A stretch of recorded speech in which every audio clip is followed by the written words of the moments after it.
You're going to lose some car parking space, aren't you? Presumably, because... Yes, there would. In order to allow general traffic to flow past the buses, we would need to remove the car parking provision that's on the other side of the street. There aren't that many bays. It's relatively short-term parking there, and we are doing a study on Douglas, and we'd obviously have to consider that as part of the overall strategy.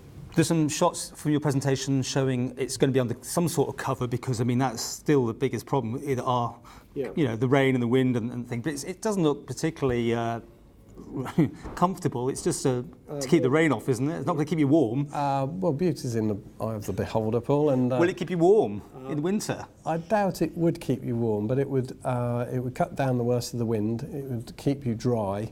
And I think the welfare provision, don't forget, would be a place that if you were getting cold, you could go and wait in there. There are also quite a lot of coffee shops down Victoria Street, and of course they would welcome people's business to sit there and have a cup of coffee whilst they were waiting for the bus.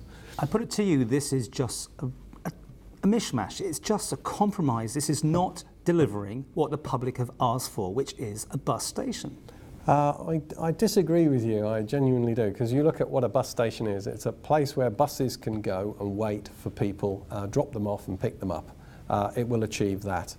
It's a place where people can wait for buses in the dry and protected from the wind. It will achieve that. It's a place where people can go to the toilet if they're needing that whilst they're waiting. How much is this all going to cost? Come on. How much money are you going to need to provide this? There's two standards of proposal. The basic proposal could be delivered for about £250,000, which is one of the attractions of this particular location. If people wanted, we could spend more money on the footways and carriageway up there and put in a very high standard of finish. We would then run into perhaps £2 or £3 million. And that's a question that we'd like people to comment on really during the consultation. And how are you consulting? Are you going out with a roadshow? Yes, we're doing various things. We've spoken to all Tynwald members today. We've spoken to Douglas Borough Council, Douglas Development Partnership, the Chamber of Commerce, Travel Watch, and we will put an exhibition on in the sea terminal for people to go and have a look at the proposals. There'll be information on the website. There'll be the possibility of an electronic submission also via the website material. Well, I mean, you're getting the promenade sorted by the looks of it. You're doing various things, you know, which need to be sorted out, and I think everyone's applauding you for this. Do you believe you'll get the backing, and have you got the backing, do you think, to get this through, and how much is the final bill really going to be? Really, not just 250. I mean, there's... We're very much at the outline consultation stage, the dipping the toe in the water and seeing what people think. It's easy to criticise this proposal, but it's less easy to come up with a viable alternative.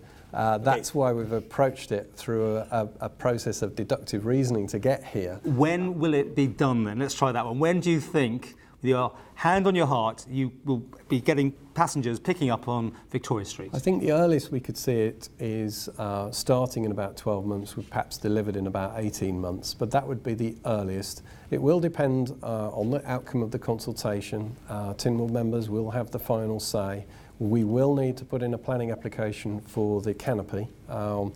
And so it's hard to be cast iron about the timescale at the moment, which is to some extent, as I mentioned, driven by the private development of the hotel site in Lord Street.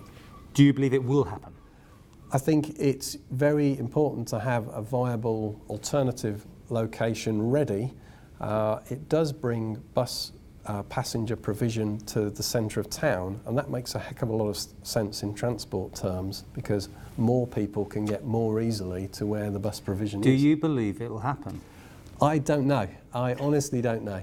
I think it is the best proposal that we have available to us, and it has many benefits over the current arrangements.